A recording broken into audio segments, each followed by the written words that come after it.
ওনাকে ওনাকে ডাক দেন, ওনাকে ডাক দেন, ও চলে যেতে না যায়। আপনি কোথাও যাই না, এই আপনি এদিকে আসেন। না আপনি কোথাও যাই না, এদিকে আসেন। মালিক কে এখানে? মালিক তো বাসায় নেই।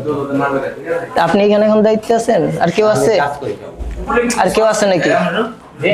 দোতলায় বাসা বাড়ি মনে হয়। আমার বাইরে কেউ আছে? আপনি এদিকে আসেন, মালিককে একটু ফোন দেন। মরিচের গুঁড়া। আচ্ছা, আপনার মালিককে একটা ফোন দেন, একটু আসতে বলেন। বলুন বিএসটি থেকে মোবাইল কোর্টে আসছে।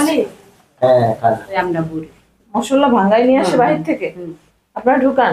আর এটার মধ্যে কি ঢুকান?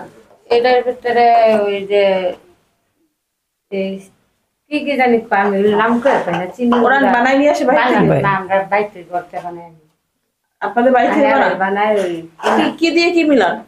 এই টেস্টিং দেয় আর কি চিনির মতন কি কি জানি বুঝছি, টেস্টিং সল্ট। এইটা তার কিছু দেয় আর এই চিনি দেয় আর জানি কি দেয়। তারপর দিয়ে কি করে? অনেক জাল দেন? জাল দিয়ে আলাই যাবেন দিয়ে ঢুকান। আর ওই যে দেখলাম গোলাপ জলের মতো, ওটা কিভাবে বানান?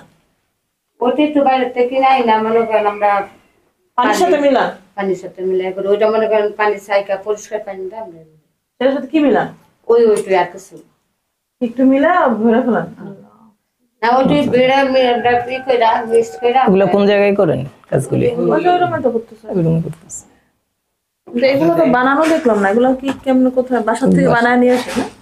বাসায় বাসায় বানান, যে যার বাসায় চলে যান। কেমন করে আমি আসি আছে যে আপনারা কিভাবে কি করবেন? এই যে সয়া সস বানাচ্ছেন, আদৌ এটা কি স্বাস্থ্যের জন্য ভালো কি খারাপ আপনি জানেন? আপনি একটা কতটুকু পড়াশোনা করছেন আমি জানি না, খুব বেশি তারপরে নাই। তাহলে আপনার পক্ষে কি জানা সম্ভব যে এই সয়া সসটা যে খাবারের সাথে মেশাবে সেটা আদৌ ঠিক মতো মান ঠিক থাকবে কি না থাকবে? সম্ভব না আপনার পক্ষে। কারা জানে? বিএসটি জানে। বিএসটি ইন্সপেক্টর আসবে, বিএসটি এর অফিসার আসবে, দেখাই দেবে যে এটার সাথে এতটুকু মিশাবো, এটার সাথে এতটুকু মিশাবো, জিনিসটা এরকম হবে।